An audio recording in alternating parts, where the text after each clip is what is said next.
Taip, atrodo, pavyko sutvarkyti viską. Esu Rytis Ambrasas, atstovauju Panevėžio statybos trestą. Ir iš tikrųjų labai malonu, kad šis projektas Jungtinis gyvybės mokslų centras laimėjo nominaciją. Galiu pasakyti, kad tai yra ne pirma nominacija. Prieš kelias savaitės vykusiame BIM forume šis projektas gavo netgi 2 nominacijas.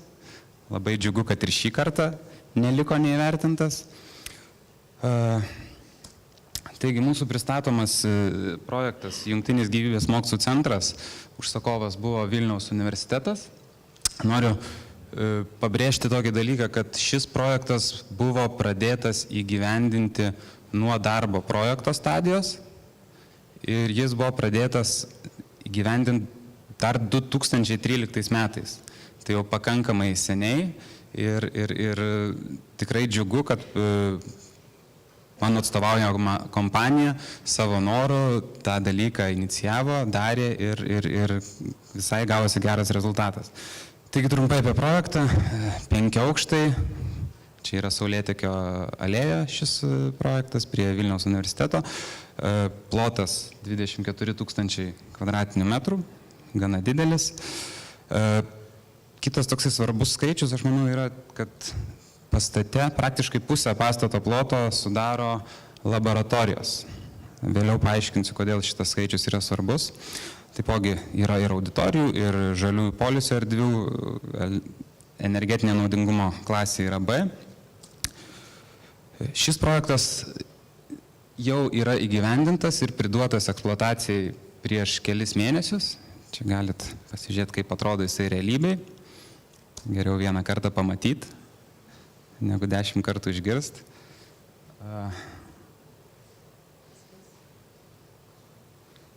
Čia toksai trumpas filmukas, kaip atrodo iš paukščio skrydžio. Ten labai gražiai tie balionai įsikomponuoja.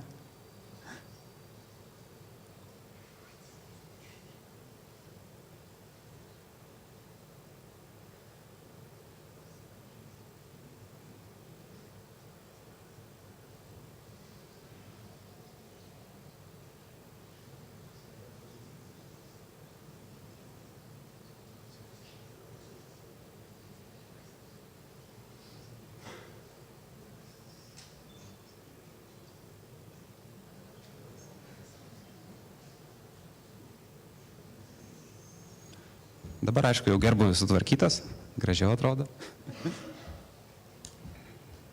Taip.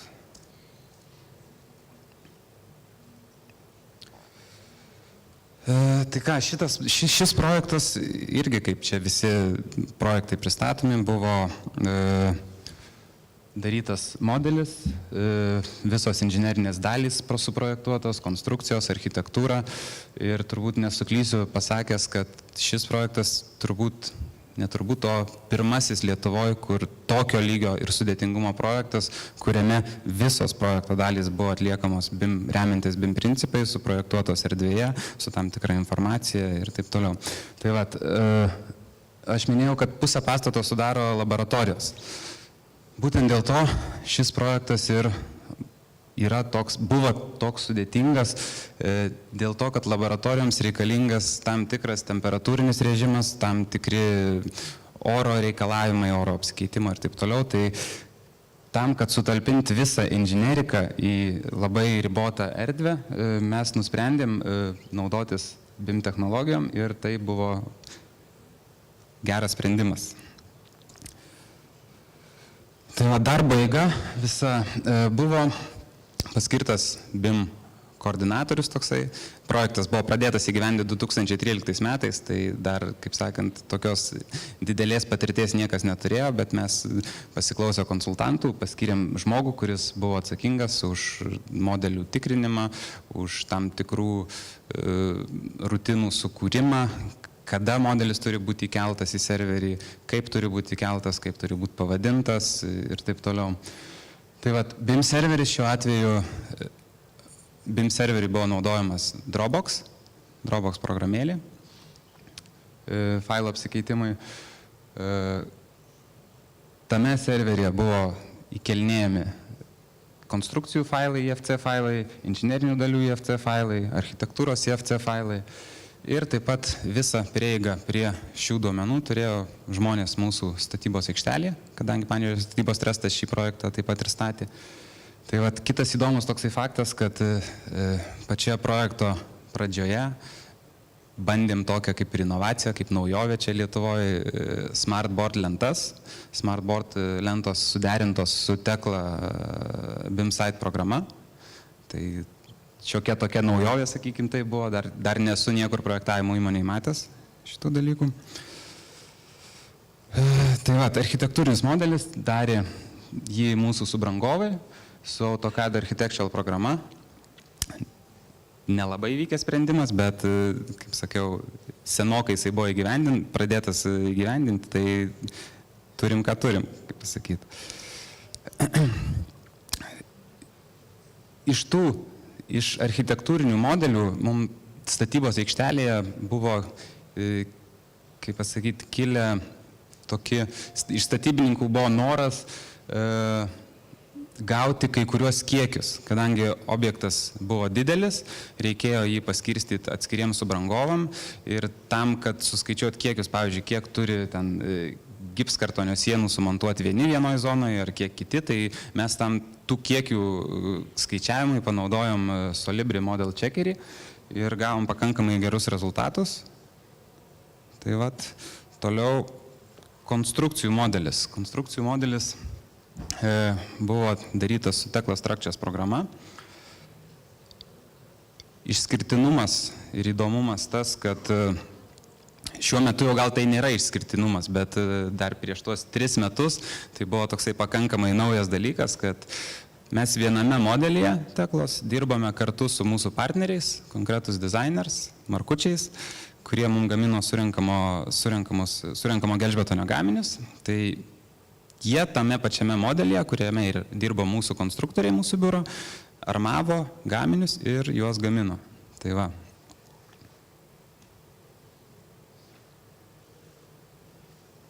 Inžineriniam sistemom buvo naudota galybė programų nuo DDS-CAD, Magicado, Revit, Mepo, AutoCAD, Mepo. Vienu žodžiu, labai daug programų, labai pamatėm tokius dalykus, kad ne visos programos gerai eksportuoja tos IFC failus, vienų programų eksportas į IFC failai yra, tie IFC failai yra labai sunkus, todėl reikėjo spręsti kai kurios dalykus tokius susijusius su pačių failų dydžiu, nes visas modelis buvo suprojektuotas, visos inžinerinės dalys ir tas visas labai sunkus iš tikro modelis buvo, taip ką aš noriu pasakyti, kadangi tai darbo projektas, ne techninis projektas, tai visos iki mažiausių detalių buvo sumodeliuota modelį.